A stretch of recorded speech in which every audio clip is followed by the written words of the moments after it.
来继续来看台北坐运淡水信义线早起的7点外，有乘客的手机突然间呛烟，规个车厢是龙眼线无臭大味。同时这个车门已经关起来，无法度落车。真侪乘客是驶到其他的车厢。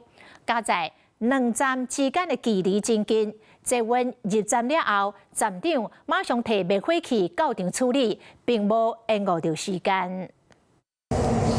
伫咧一份看到隔壁车厢冒烟散雾，真侪乘客鼻仔含喙往内手嘛一咧一咧，紧刷靠到其他车厢，因为车厢内底拢是臭灰大味。有乘客上午搭乘淡水新线，手机燃烧冒烟，当下就有人立刻通报，也有人选择在双连赶紧下车。因为有人通报到双连站站长就早灭火器到现场处理。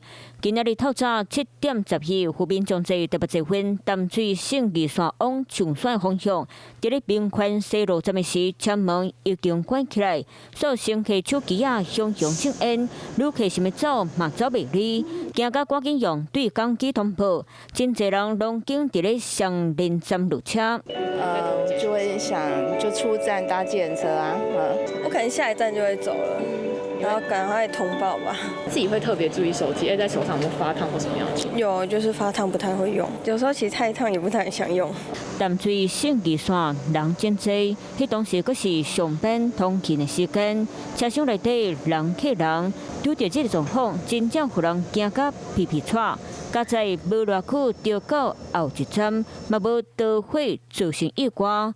台北坐运嘛强调，班次无去耽误到一切正常。系统营运正常。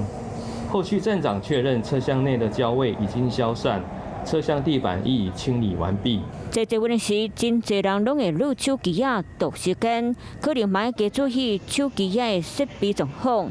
这一遍手机呛烟，或者伫咧共一台车厢的乘客惊到强要破胆。